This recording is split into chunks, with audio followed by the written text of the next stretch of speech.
Hi, and welcome to another episode of No Limit with Krzysztof and Luke. This is our first episode of 2023. I think it's episode 8 overall. I'm Luke Hallard, and I'm joined, as ever, by my good buddy, Krzysztof Bakarski. Hey, hey. Hey, how you doing, Luke? Happy New Year to you. Happy New Year to you too. We couldn't get out of 2022 fast enough, could we? And I thought 2021 was bad. Yeah. I'm pretty sure 2020 wasn't all that great either. Yeah.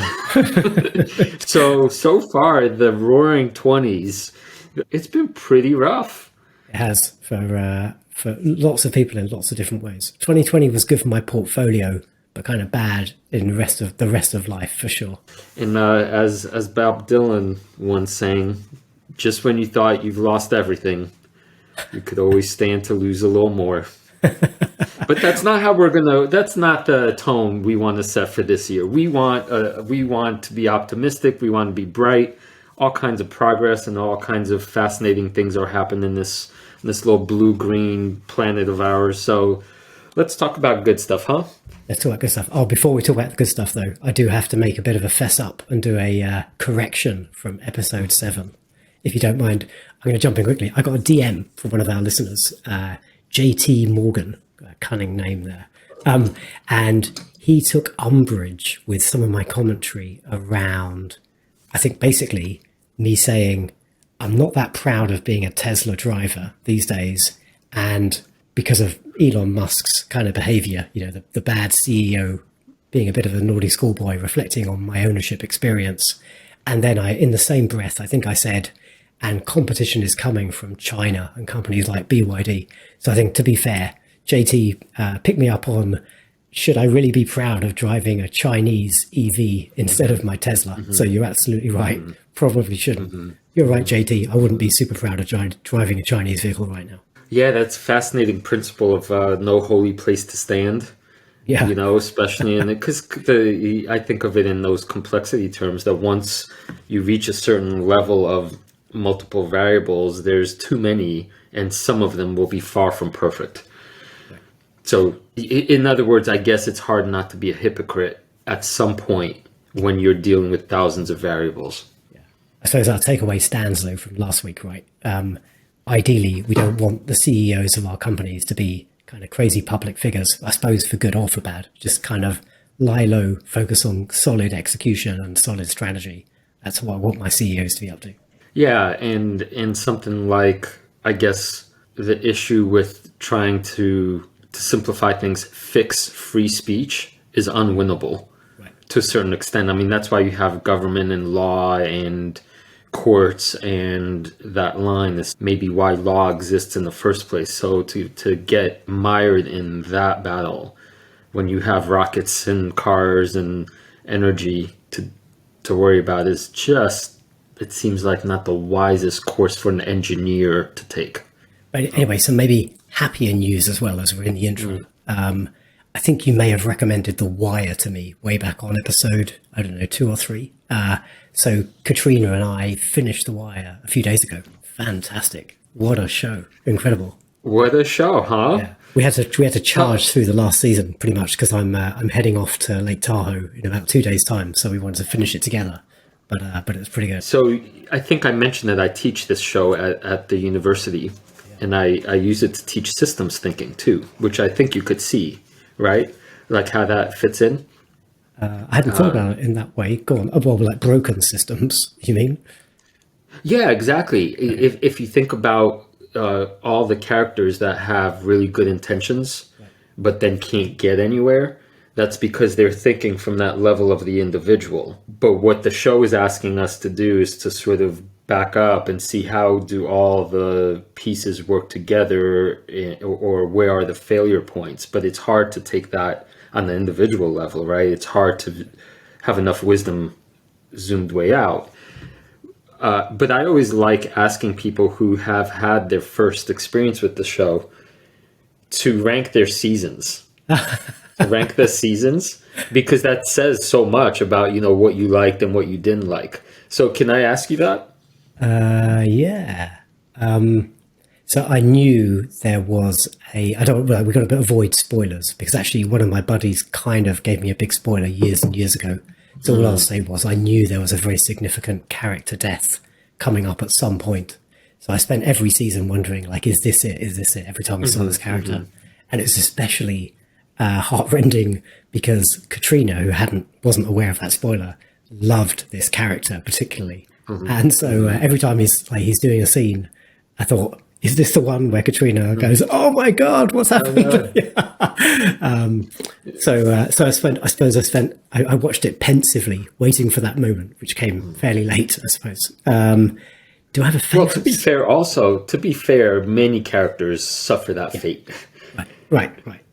And many of them become favorites. So yeah, right, sure. But to answer your question, do I have a favorite season? Like, actually, I really like season 2. I thought that was interesting, and I thought it was going to be like a police drama, I suppose. So suddenly, when it's kind of all about the unions and the dock workers, it's kind of clearly the show's about something a little bit different. So that was interesting.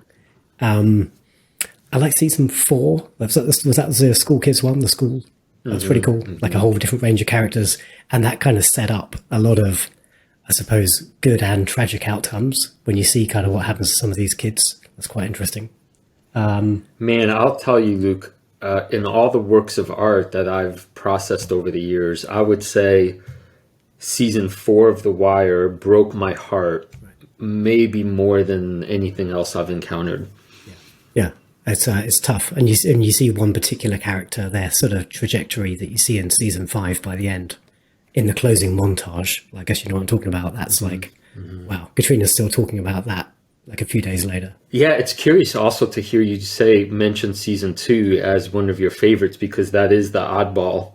Yeah, and most people get it's the eccentric one out of the 5, most eccentric maybe. I love that duck though. Ziggy's duck. It's so ridiculous. That's very funny. Yeah. So this guy, there's another show written by, is it David Simon? Yeah. Okay. Is that highly recommended also? You mean Treme? He did a mini series called Generation Kill about U.S. soldiers in Afghanistan or Iraq, one of the two. I'm pretty sure Afghanistan. And then Treme, which takes place in the aftermath of Katrina in New Orleans, which is phenomenal. Okay. Right. And then another one about New York City and pornography in the 70s, the beginning of that era. But just so I really, really respect his work. Yeah, it's good stuff. Well, I think we're going to watch The Sopranos next, because basically I came to The Wire having Googled best TV shows of all time. Those two were various lists in positions 1 and 2. So, and you've never seen The Sopranos before? No, I haven't. Oh, fascinating. Okay. Yeah. Oh, man. One last thing maybe about The Wire is only 3 days ago, a new major book about The Wire came out, which was one of these official projects, which David Simon partook in, with all kinds of backstories and photos and documentation of the set itself and how that show got created. And I'll say, you'll often see The Wire listed as the best show of all time, depending on, critical agendas and whatever variables they're using. But for my money, the word best, is often subjective and abstract. But I feel that it's an important show, extraordinarily important show, because it helps us think in ways that, as investors, we need to think, which is to include and try to have a sense of the big picture rather than being myopic. And when we run into problems like these characters on the show, it's kind of like we get tunnel vision. And this show forces us to just really zoom out. And I just feel I'm a better thinker, as well as citizen, honestly, for having watched that show. You're a professor of literature, and you studied this show, and I've come at it just as a kind of viewer. I saw it differently, but I'm clearly wrong. I haven't applied the right intellectual muscles. The overriding message to me was like the futility of these systems and how these characters kind of bang around and try and fix some things in their own haphazard ways. And in the end, everything endures, and they get an outcome that isn't necessarily, karmic based on their behaviors. Maybe they're a great character and they end up with a terrible situation, or vice versa. So yeah, kind of, I almost felt like, what's the point for any of these characters? But so how do we take the sort of systems thinking lesson out of this? Well, if you think about I'll talk about one plot point, a major one in season 3, which revolves around one of the high up police, I don't know if it's lieutenant or whatever, some high up, where he goes rogue and legalizes drug use and creates something called Bunny Colvin, because he saw that the war on drugs was not making things better. So he created an alternate system, but that too has spectacular failures, right? But at least he was thinking in the correct way. So I think because we like talking about cynicism and optimism, right? We've talked about that before. Mm-hmm. It seems like what's required is, it's not enough to, well, put it this way. I think it's cynical to some extent to say the systems are messed up and therefore there's nothing to be done. But then you take the second step and you have the Bunny Colvin character say, okay, I'm going to try to do things in a different way, and that too fails. But there's, I think, an obvious third step is like, that's okay. These first two options don't work, but maybe the solution, the thinking was correct, but an alternate solution could be implemented, right? I don't think it's the correct conclusion to say we're doomed forever. Just because, right? I mean, I hope not. But that's, I guess, what makes an optimist, right? Versus a cynic or a pessimist. For sure. Trick being, you just have to identify the correct levers to press and to pull. Good. Well, let's see how we can apply more systems thinking to the way we live our own lives. That's a good ambition for 2023. It's a good ambition all the time. It's just hard to do. So what have you been up to then? What little experiments have you been running over the last week or two? I need to check back in with you about the cold showers, because I just had one 20 minutes ago, and I'm still absolutely thrilled with that experiment. Not during it, mind you, but it feels like it's starting to give me, I wouldn't say superpowers exactly, but I did notice when I was walking around and there was a cold breeze, and typically I would just kind of like retract and get all, but instead I kind of just welcomed it, if that makes sense. And it was no big deal. So I think there's, something's happening here. I haven't re-experimented, but if I ever feel the need to be particularly fresh, I'll turn the temperature down at the end. Otherwise, I want to become obsessed with reading in 2023. Wait. That's kind of my new experiment. Are you not already? I want to read more. All the people I know, I would have said you were top decile of obsessed readers. And yet, I know there's infinite room to up my game. So I'm planning to write a Substack that offers a little bit of a synthesis of what my experience with that book was, and kind of just keep a rolling report, so that synthesis part that comes after reading, that I could squeeze more of the lemon, and maybe some folks who follow my Character by Design Substack could benefit from all the books that I read. We'll see how it goes. I've become a subscriber in the last couple of weeks. I don't know how closely you watch your sign-ups. Yeah, it's really good stuff. I don't know how you find the time to have all these other side projects, including this podcast. Yeah, right? Life will be dead soon, Luke, so might as well squeeze all the stuff we can. Hey, look, get the full plug-in. Tell us about Character by Design.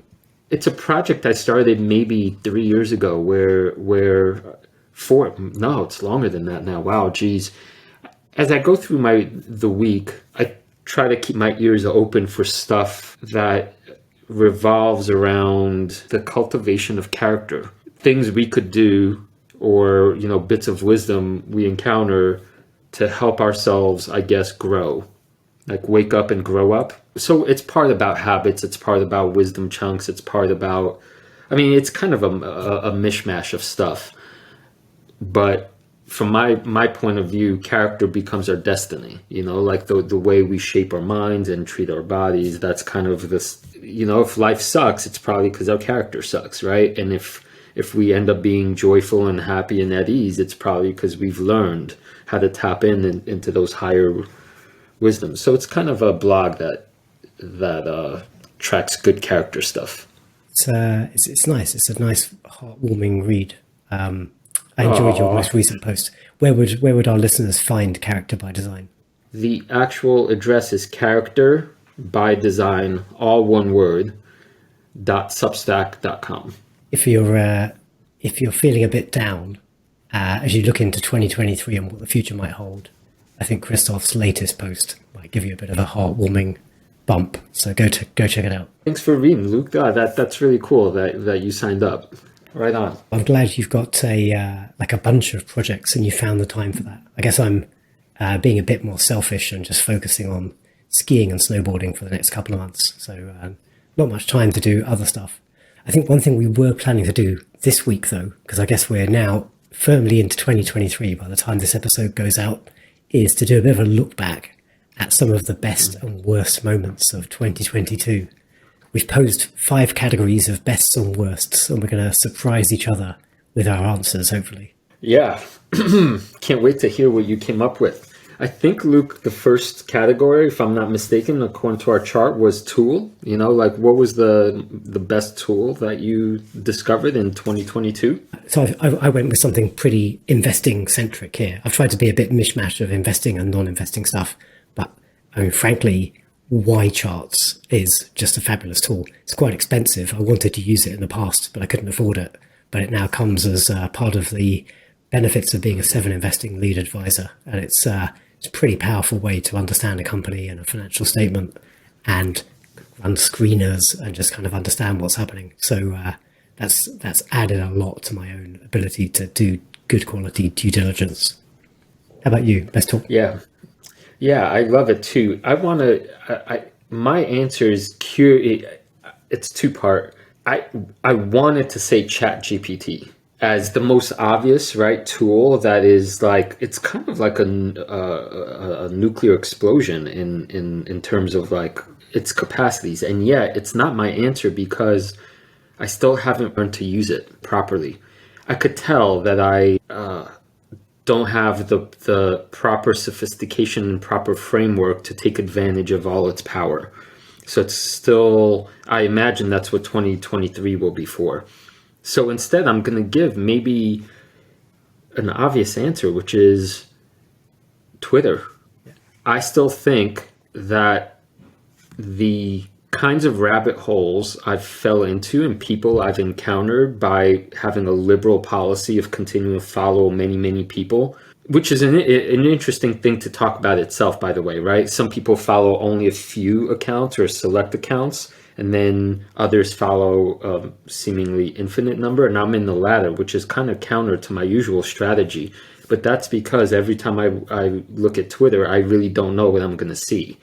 And that keeps new voices popping up and new views showing up. And I was genuinely surprised at how much authentic value is produced on that platform, mostly for free, and how that's impacted my investing acumen, you know, leads and websites to check out and all kinds of stuff.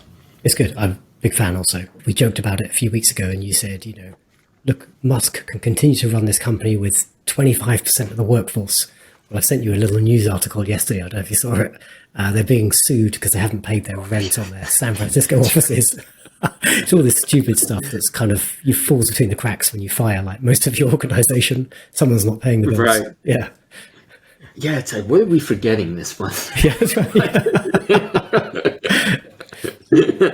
So hopefully there's nothing like service destroying that happens like that.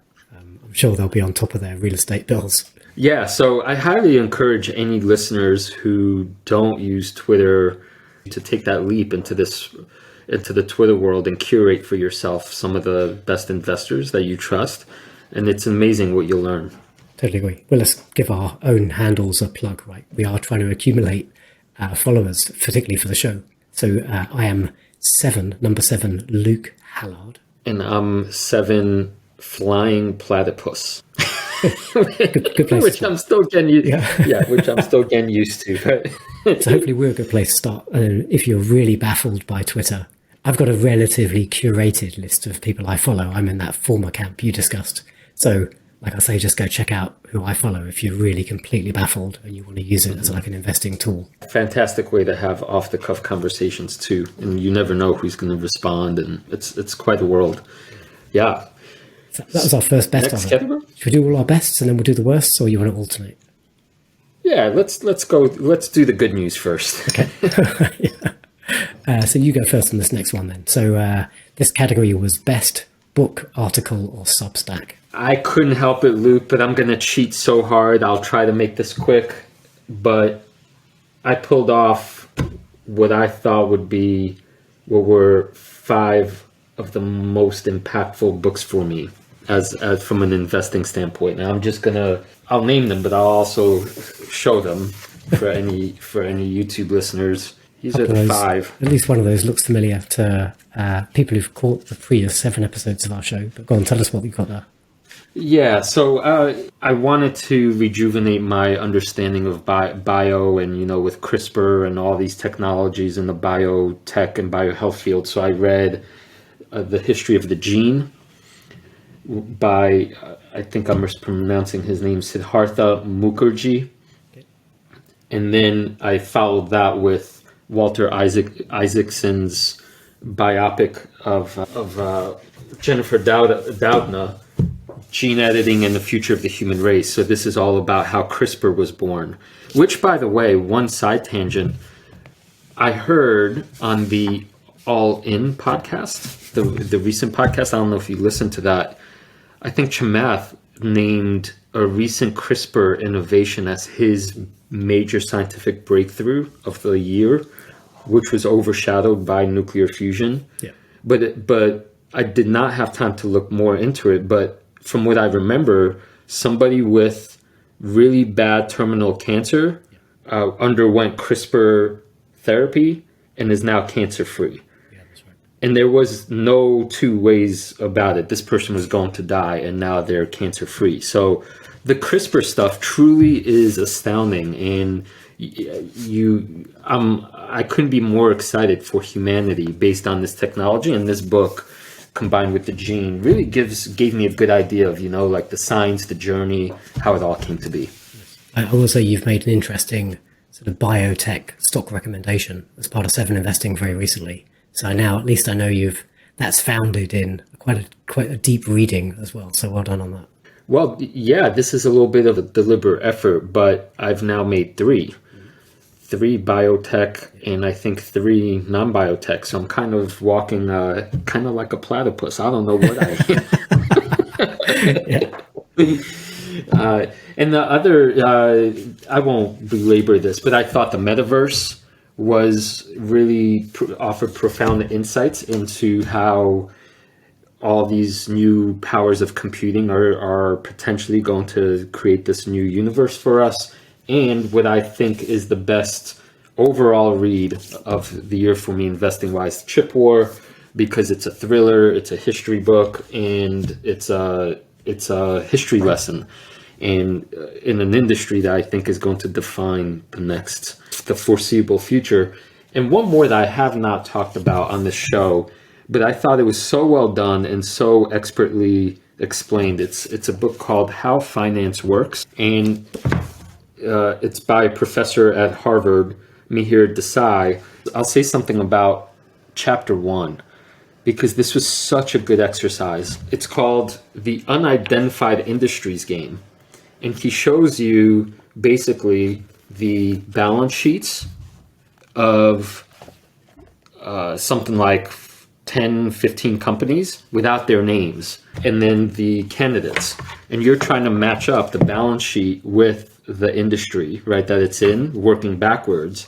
based on, and I thought it was such a good puzzle to work out, and especially if you're not keen on the, financial analysis part of investing, this book really does a good job holding your hand. I've seen like a bunch of those kind of quizzes on Twitter, and I'm woeful at them, so I might go check it out myself. Try and hone my skills at reverse engineering a balance sheet. Yeah, you learn, right. There's so many assumptions and so many things that seem obvious in hindsight you could learn. And finance is complicated, right? I mean, it's such a complicated field. And anyone that thinks they understand it, there's degrees, right? But you could always learn a whole lot more. So those were, my top 5 reads from an investing standpoint. Very good. Well, you gave a long answer. I've got a super short answer. So, and I don't really read. I did actually read a book this week. I'll talk about it a bit later. But so I'm just going to plug one of my favorite Twitter follows, actually. Is a friend of the show, Brad Freeman, goes under the Twitter handle Stock Market Nerd, all one word. Just super smart, young guy, really interesting takes on companies, super transparent. He follows a lot of companies I'm really interested in. I think it's a great Twitter follow. In fact, if you are joining Twitter and you're looking for, like, where do I start? Just follow him to start with. Forget looking at my profile, and you'll learn a hell of a lot. Yeah, I agree. I'm a big fan of Brad. Maybe we can have him on the show, maybe soon, to talk about some of his views about the coming year. But yeah, I love his work ethic. I love his transparency and diligence. And you could also, I get that sense, like, here's a good dude, like, here's a good dude trying to do good work and providing lots of value, and love it. Love seeing people like that. Okay. You reminded me, I was in the bookstore yesterday, as when in doubt, like, if you're ever looking for me, like, check the local book market. And I actually took it off the shelf, The Count of Monte Cristo. Right. Great. And I was like, I had the sweet hard, like, this hardcover Penguin Classic Edition.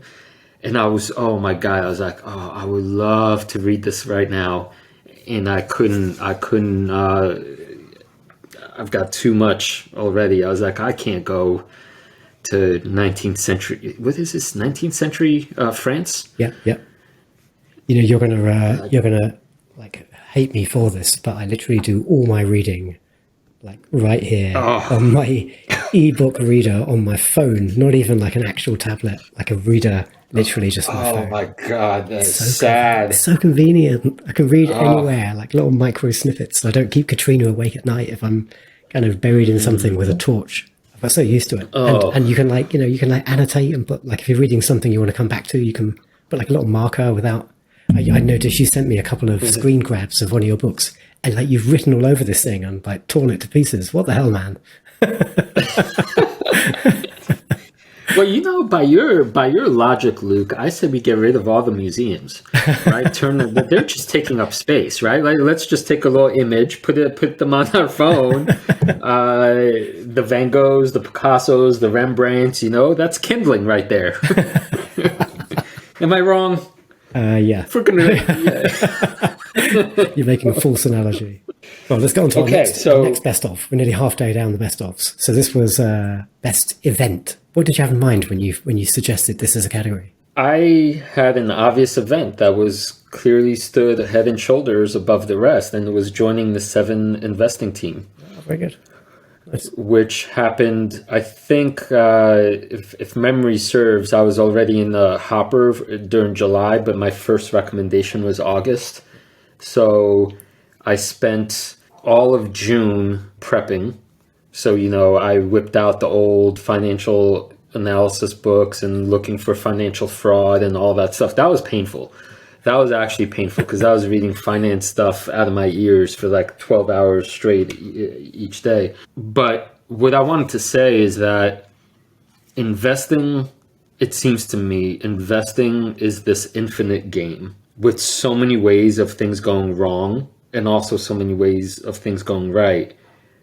But if you don't do it with a team of allies or a trusted cohort, I would say, like people who you know have your back and who you know are on your side and who you know they're not trying to manipulate you or any of whatever the 80s Wall Street finance, you know, the stereotypical, you know, people just trying to take advantage of one another. If you find a group of people to do this work with, it seems like it's a game changer.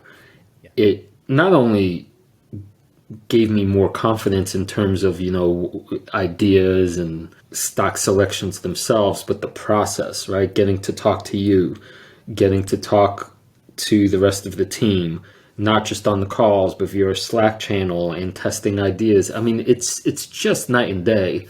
And if you're not doing this professionally like we are, there's still ways to join the Discord channel. I guess I'm turning this into a little bit of a sermon, because it's so true for me that getting yourself out from under the individual mindset and into a more communal project, that is huge. Couldn't agree more. I mean, we almost turned this into a bit of an advert for the Seven Investing Discord. There's like we're having a good bear and bull debate right now about one of your companies. It's, you know, we're just having like a frank exchange of views, and it's good quality. It makes everybody a better investor to try and see the other side of it, kind of steel man things a little bit.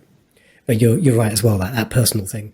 Like I feel really lucky. I've like one of my close personal friends, Albert, like he and I have been co-investors really in terms of sharing ideas and strategies for coming on for 20 years now. And you know, that's just fantastic. It makes when things are going well, it makes them feel better because you're kind of in this together, and when things are going bad, it makes it feel better as well because you can kind of, you know, lean on each other and support each other. So emotionally, yeah, that's an invaluable thing, relationship to foster if you can find someone who's got a similar passion. Right, not being alone, not feeling alone during the worst of times is a lifesaver in many ways. And in blind spots, we all have them, and we will never not have blind spots. And tricky thing about blind spots is you don't know they're there. Yeah, that's right. Yeah. Right. So it takes a good person that you can work with to surface them for you, for the betterment of the whole. So yeah, huge event in my life. Well, I'm going to lean on that a little bit, but completely different direction, non-investing. So the best event I went to last year, I did a bunch of really fun stuff, but head and shoulders was getting invited to Glastonbury by my brother and also close best friend, Matt. And Matt's in the entertainment industry, so this was exceptional because we were backstage for a bunch of stuff. We had like crew access. It was an incredible couple of days. My link to the previous conversation is, you know, don't just have an investing buddy, but, you know, take the time to appreciate and love those that you're close to, be the friends or family. Was there a particular act that you saw that still resonates? I was a massive Oasis fan, British band, Noel and Liam Gallagher. They broke up. They're probably never going to get back together. But Noel's band is called High Flying Birds. And so, and to be honest, I mean, High Flying Birds, their material's fantastic, but 3/4 of his set was Oasis. So that was pretty spectacular. And then cool. We had pretty cool access for that up on some VIP stage thing. That was quite love. Right on. But Glastonbury's awesome. Like this sprawling, incredible festival. I've been trying to buy tickets for decades and never succeeded. And I didn't succeed last year. It's just Matt managed to, you know, bundle me onto his kind of corporate access. But it's enormous, like tens of thousands of acts, literally. And once you go into the place, it's a 14-kilometer perimeter around like the outskirts of this thing. It's so big. Wow. I remember one of your pitches, your stock pitches was filmed there. And it's like, you won that month's award for best scene for sure. Cool, man. So good. Rock and roll will never die. Right, Luke? You got it. Even at our ripe old age, right? We're still getting out there. So next category we have as something company specific, right? Something the best of pertaining to a specific company. I had a tough time with this one, to tell you the truth. But well, maybe tell me what you think. I think it has to do with the CHIPS Act. In other words, this is me trying to put the stuff I learned from Chip War into practice. And the recent announcement that TSMC is going to contribute, I believe it was something like 40 billion to a new foundry in Arizona.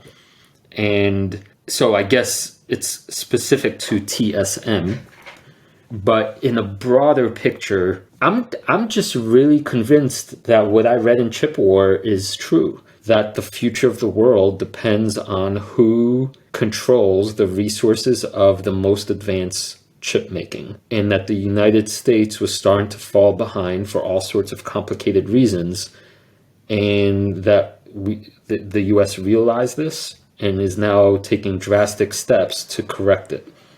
And not only is the industry exploding here right in my backyard in Austin, Texas, all kinds of companies pouring lots of money and opening a shop, but to have TSM divert their assets away from the real intense geopolitical risk that is being in Taiwan to offshoring it to the US seems like an extraordinarily important move for, I guess, liberal democracies. Yeah, I agree. And, and exactly right. This isn't just good news if you're a TSM shareholder.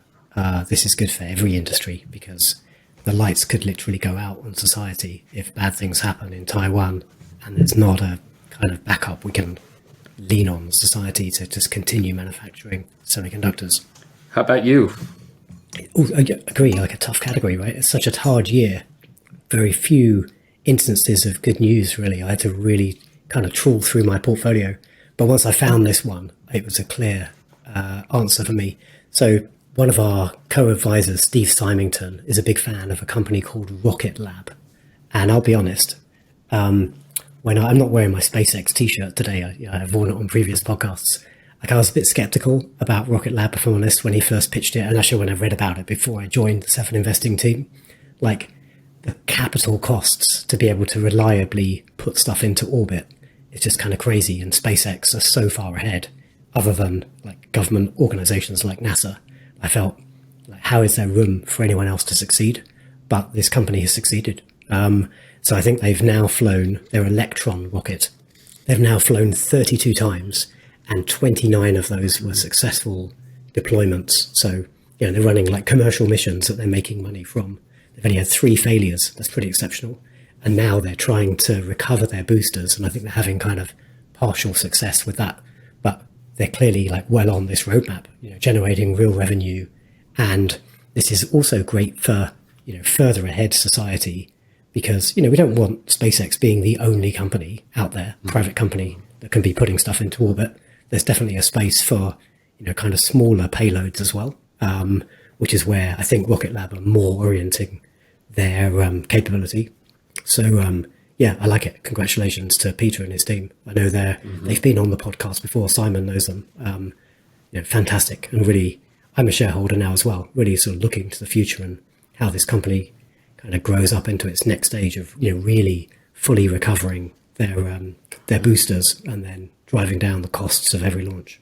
Yeah, a truly astonishing thing to even consider that this might be the decade where the journey to Mars becomes a real thing. Yeah.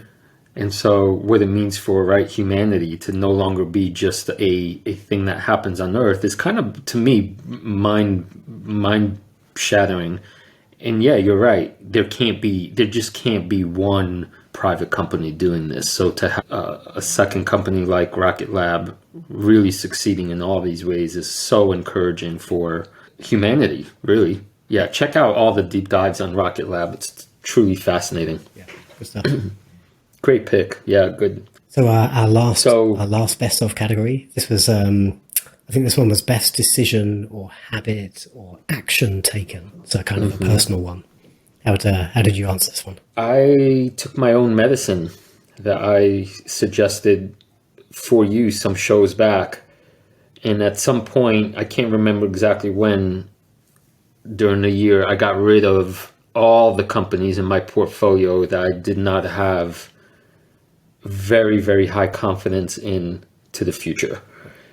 And now the little asterisk being, as we also talked about in the past, I keep positions in my portfolio that are usually just one share. So it could be $5 or 200 if it's, Shockwave Medical or something like that. But point being, I keep a tail end that I don't consider to be my portfolio exactly. So my concentrate portfolio is now made, I would say, entirely of companies that I do not worry about on, I guess, in the existential level. And that makes a huge difference. Very good.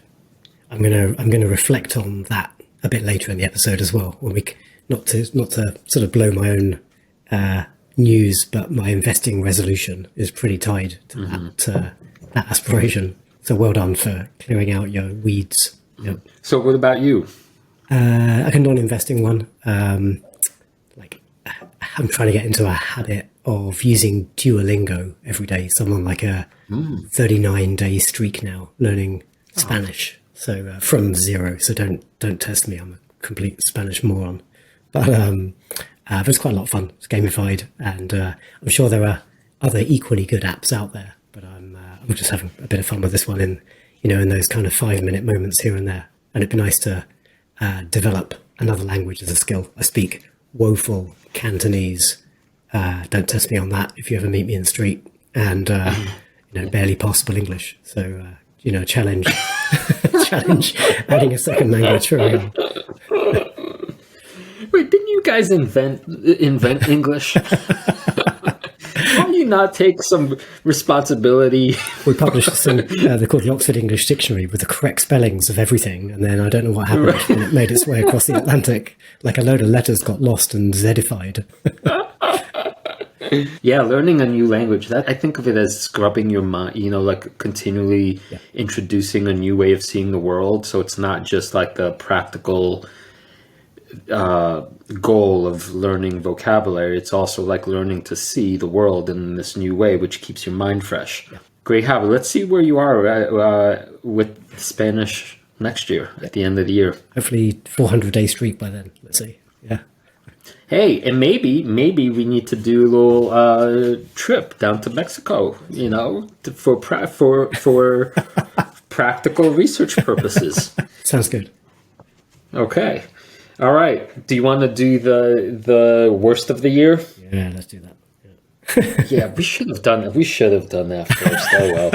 I could turn them around in the edit. No, screw it. Let's just face into the worst. What could the worst thing be? So I think one category we have is a supposedly fun thing I'll never do again. Yeah. Like our caveat, you suggested these categories on Slack last night. Some of them were pretty wild. I scratched my head over this one. I think the answer to this is a lesson I learned in 2008. And then enough time went by that I forgot it. Now is the time to relearn it. Margin. Ooh. Wow. Do not, under any circumstances, use margin to buy stocks. Have you done that in 2022? I did, and I regret it. And it's that bias where we even if we're aware of it, right? We know all this stuff, and then but somehow anchoring slips in there, and we say, well, it's already dropped 70%, so could it really go down much lower? And then the monster kind of grows. And this is not, I take full responsibility. So let me just acknowledge that. However, I will say that apps like Robinhood, and they were critiqued for this, I chose to use it because I really love their interface and so on and so forth. They really do make it way too easy and way too, call it addictive. All those gambling-like features, functions to use something like margin. And when I'm emperor, I'm gonna nix that. I'm gonna create some more impediments. But yeah, do not use margin, listeners, ever. Take it from me. I won't ask you to tell us like the painful insides of what went bad, but I'm with you. I've never used margin, and it can go if with things when things go south and your portfolio starts dropping, if you're trading on margin, like things plummet way faster than you could possibly imagine from what I'm reading. Yeah, the end point is zero. You end your account at zero. Yeah. And again, for anyone who doesn't really understand this stuff, if I understand it properly, like it's not just the stocks that you've bought on margin, like your entire account is at risk if you get margin called, and you might, without any control, get sold out of your high quality positions because your broker is going to make sure you make those margin payments. Yeah, it's a complete nightmare, and it's just so sad for me to admit that I learned this already in 2008, and then 14 years was long enough for me to forget in quotes. I didn't forget. I was just too stupid, or too whatever the complex series of factors are, right? Too smart for my own good. So smart that I'm dumb. It's like, you go the 360-degree trip from smart to dumb. This is actually an interesting reflection on my own supposedly fun thing I'll never try again. This is, again, not investing related, but I've taken a particular decision that pains me because I feel the risk of this particular activity is so extraordinary. I'm certain that's just how I die if I continue. So I tried a sport called speed riding. I did like a week's lesson in the Alps earlier this year, and it's just fantastic fun, incredible fun. I'm a pretty good skier, and it's basically skiing but with a parachute. And when you're a beginner, like, it's relatively safe. And, we were going out in like 0 wind days. And the idea is you kind of ski round, you deploy your chute, you ski round your chute, you kind of lift it. And then you kind of get like a nice sort of gentle pace down a kind of off-piste beginner slope. As a beginner, kind of skipping off the snow, fly for, 10, 20 meters and then kind of land, make like a turn in the air. It's super fun. And by the end of 5 or 6 days, like, I had the bug, I loved it. But like the fatality rate of this sport is off the charts, as you can probably imagine. So it's with some regret I think I've taken the decision to not go speed riding again, because I enjoyed it so much. Like, if I already have to carry so much damn equipment when I'm going out, like skis and snowboards and all sorts of other stuff, if I have to take like a chute as well. So that'll be a trip I don't come back from at some point. Speed riding. There's a sort of partner sport called speed flying, which is without skis. You just kind of run and you jump off a hill and you're in the air permanently. Whereas speed riding, it's like skiing at very, very high speed, very close to the snow and the trees. This is where most people die. It looks like an adrenaline rush watching some of the guys on YouTube who are experts, which I am not. But I think essentially there's actually quite a low incidence of accidents among the sort of expert community. But when you have an accident, if it involves an injury, it's almost always fatal. Yeah, so I'd like to keep you around for a little bit, Luke. We're just, this is only episode 8. Yeah. So the Luke and Krzysztof show will be so empty with just Krzysztof. Yeah. Or at least it'll be like a eulogy episode. Yeah. Okay, so I'm glad you so that decision is in the books, correct? I think so, yeah. Okay, thank you. The second one's a bit more serious, I suppose, like worst outcome. What was this, like worst investing outcome, or what were you thinking with this category? Yeah, I took this in the literal direction again, maybe literal investing direction, because it's about the process. And I can't even get the words out. I think this stock rose to the worst investment of my career status. So that's why I needed to mention it. And I've been doing this now for 25, 26 years. So, it takes a lot to get there, but Upstart gets the cake. And I finally sold it however months ago in 2022. But the reason it was a bad investing decision is because I could see it clearly now, despite what the numbers were saying, despite what my understanding of investing during an era of rising interest rates, what that meant, I continued to, in a sense, take management's word. I valued management's word and outlook higher than the numbers. And that, to me, translated as trading in reality for hope. And I think that's one of the cardinal mistakes that investors can make, especially as you know the company well, you believe in the product, and so on and so forth. And it cost me more capital than I think any of my previous investments. And now, and when I sold it, I felt a huge sense of relief, which is when you know, like, okay, probably should have done that sooner. And that's not to say, like, today that Upstart is a bad investment. I think I'm not a shareholder. I never was, but like, it could well be a good investment right now. But I think what you're describing there, and it links to my own kind of similar confession, I suppose, Shopify in my portfolio, the biggest kind of capital loss of 2022 in terms of dollars rather than percentages. I think these are probably cases where you and I have let our emotions kind of cloud our judgment a little bit, and either, you know, your history with the company, or, you know, it's still, despite that we intellectually understand kind of, you know, price fixation or whatever that term is, anchoring, we're still not immune from it, even though we understand, you know, the psychological trick we're playing on ourselves.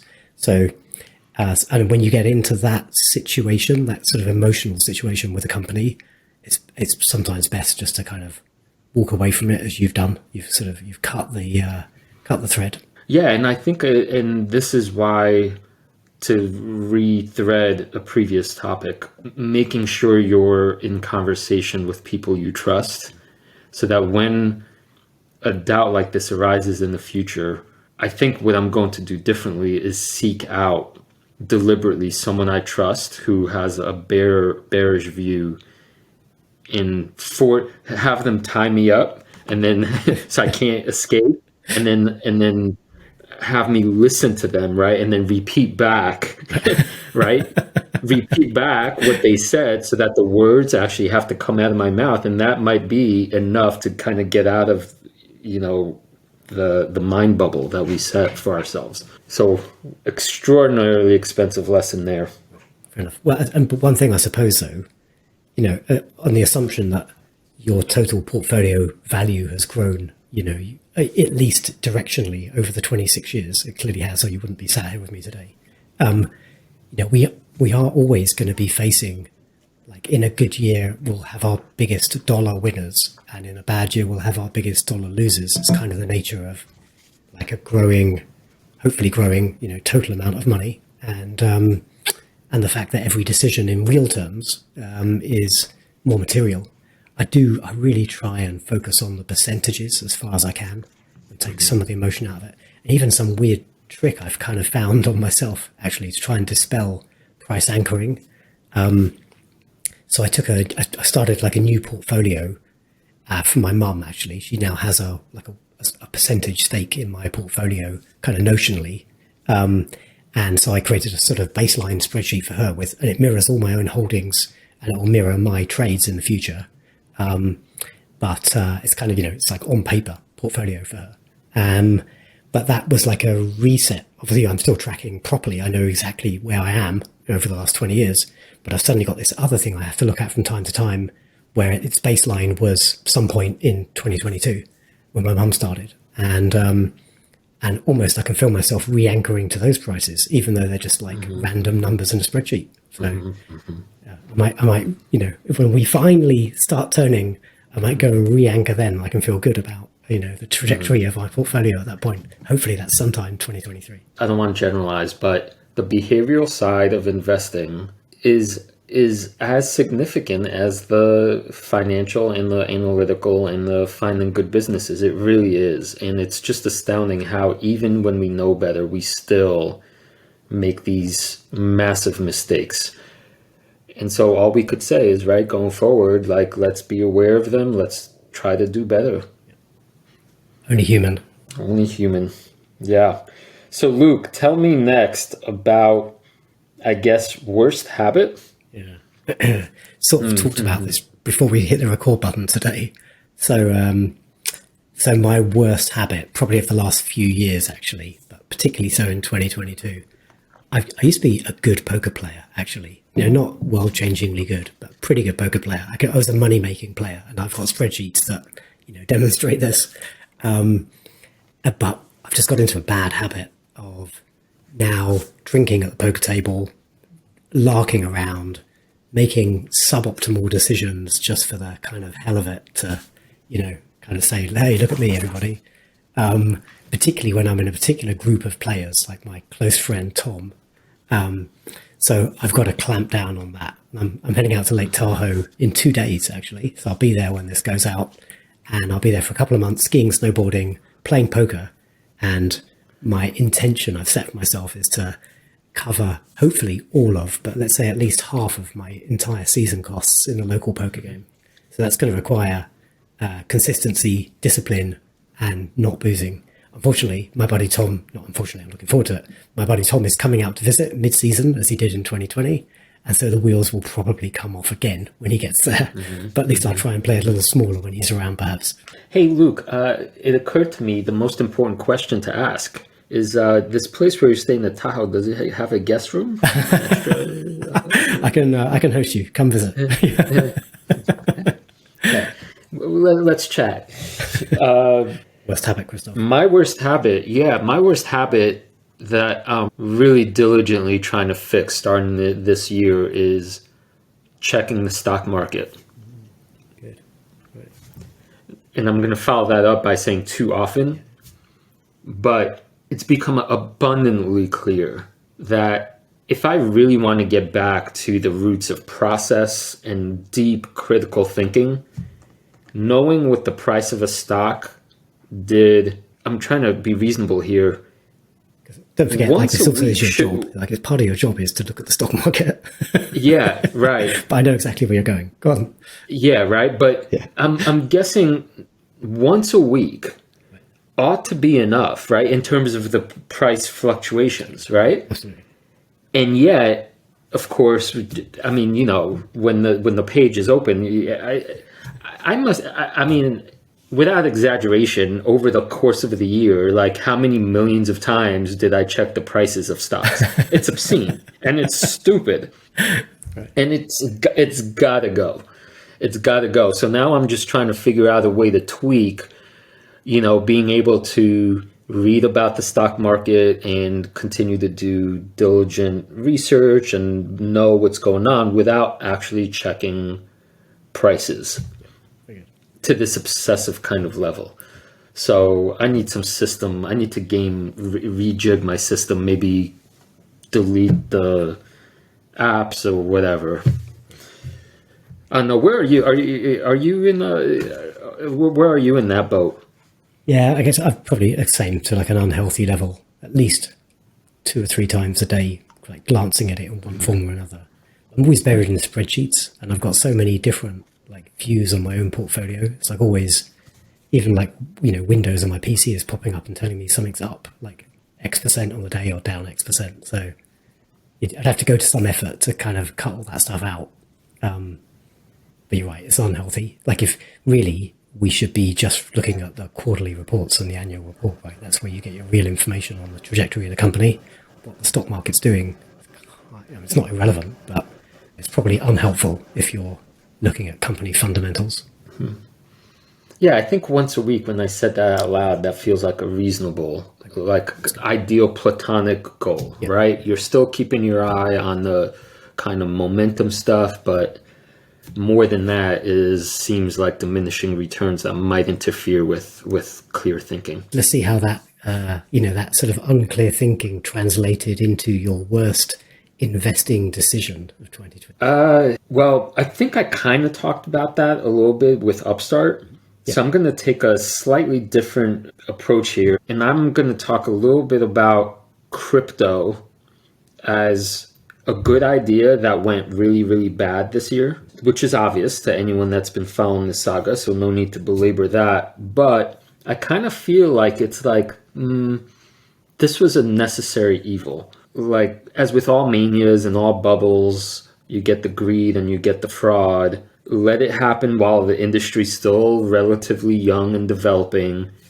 clear all of it out and now get the necessary infrastructures, regulations so that it could really be reborn. And I, like we talked about last episode, I have not given up on this industry and this technology. There's just too much good in it. So my word, you know, it was just a sucky 2022 to be a witness to all of that grift. Yep. But let's see what gets reborn. Yeah. Let's see what 2023 brings. Yeah. Mine was a bit more, my worst investing decision of 2022 is a bit more precise. I talked about Shopify, etc. This certainly wasn't like material into dollar terms, but I feel like a sucker. So our colleague, Dana Abramovich, has just had an incredible track record over the last 10 months. I think she's had, of all of her last 7 investing recommendations, like at least 3/4 are up in this like woeful market.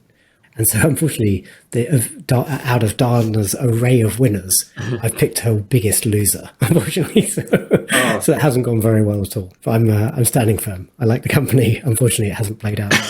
Oh, man. The fates. So, yeah. There must be a lesson in there somewhere, Luke. Just buy all of Dana's, not just one of them. Yeah, there you go. There you go. Good lesson. There you go. Yeah.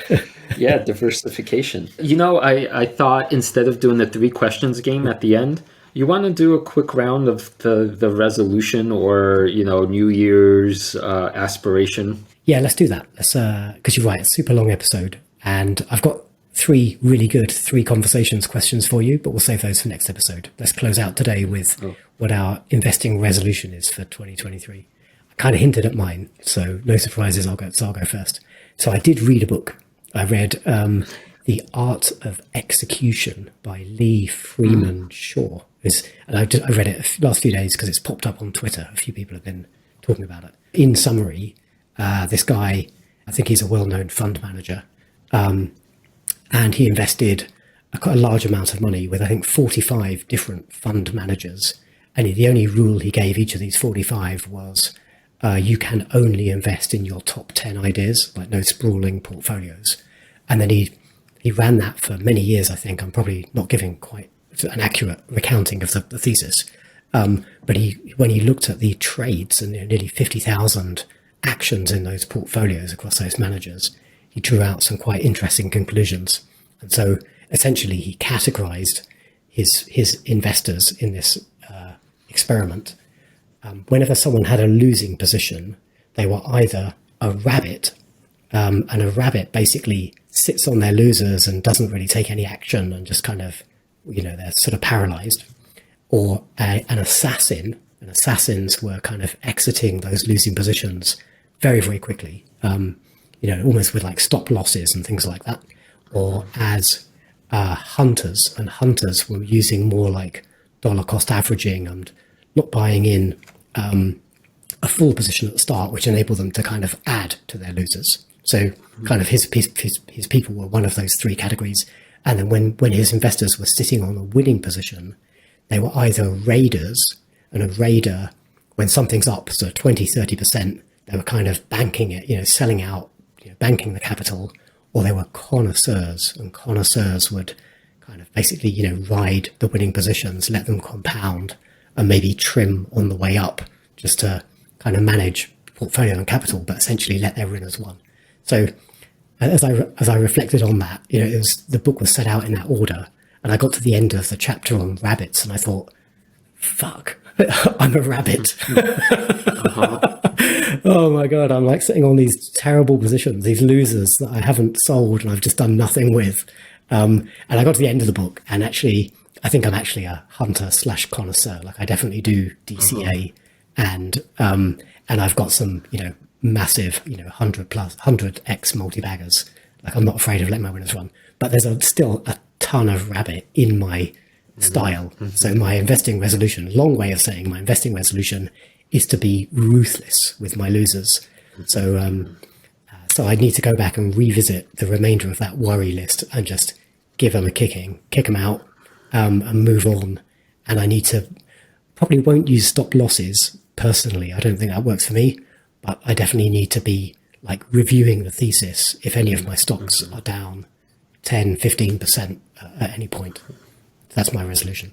Yeah, that's so great. Luke, what's the name of that book one more time? The Art of Execution by Lee Freeman Shaw.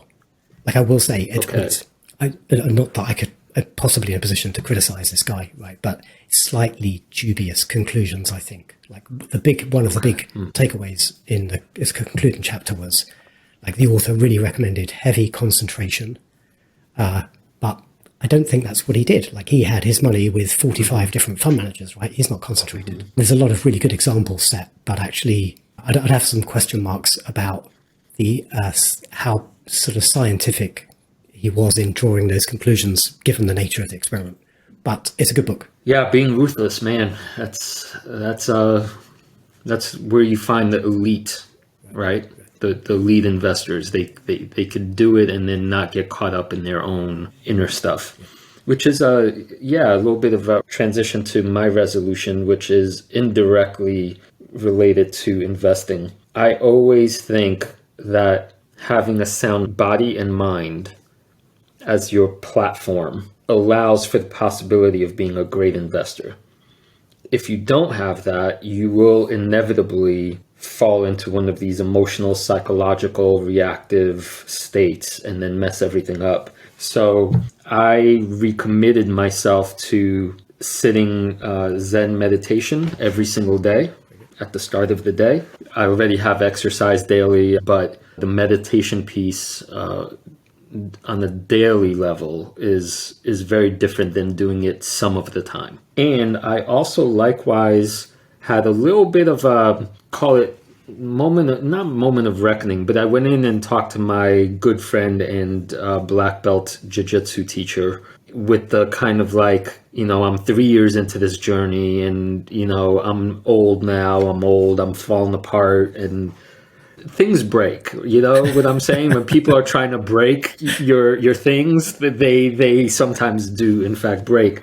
And I was telling Ryan, I'm like, man, why should I keep going in this thing? And it was a rhetorical question, it was kind of, and I think the answer I came up with is it's another form of this infinite game where there is no complete mastery of this thing. It's too big, it's too complex, it's too all of this stuff. But something that really challenges you to such an extraordinary extent on all the levels, physical, psychological, emotional, doing that kind of stuff for real every day or frequently, I know translates into the other realms of life. When you just survived a serious ass whooping and you get back to, say, the stock market and it's a big down day, it's just easier to put things into perspective, and say, I got this, or I'll survive this, or there's always the next day, or whatever, and it's like the embodied practice. That's the thing that's different than, say, reading a book. So after we put the pause on this episode, I'm going to go and get my ass whooped again. What is the resolution then? To persist? Yeah, I'm going to go into year 4. Again, a physical and an emotional ass whipping when you come back to your portfolio. Nice. You're just a glutton. You're a glutton for punishment. Yeah, so I guess that wraps up our overview of 2022 and a little bit of a peek into 2023. Luke, I gotta say, it's been a real pleasure and delight getting, obviously meeting you earlier in the year and then starting this podcast. It seems like our listeners and people new to the investing journey, this is an extremely brutal time for anyone to be doing this, but hopefully conversations like this one help remind you that you're not alone and that there's other people on this journey with you. And I just couldn't express more delight and gratitude for you, Luke, as a partner and ally on this journey with me. This particular podcast was entirely your conception, and I guess you looked across the team and you thought, who's going to be the sucker enough to kind of join me on this kind of crazy conversation? I couldn't be more delighted that we got this going, and I appreciate the effort you put into making these fun conversations every fortnight. So thank you for making me part of the Krzysztof show. All right. Well, I guess that's a wrap. Go win some money over there in the Western United States, and make my bed in the guest room. And You got it, buddy. You can come out and be my martial arts bodyguard if I have a huge win. Happy 2023 to everyone. Happy 2023. And guys, if you enjoyed today's episode, do us a favor and recommend it to a friend. Send them a link. Fantastic. Have a fantastic 2023.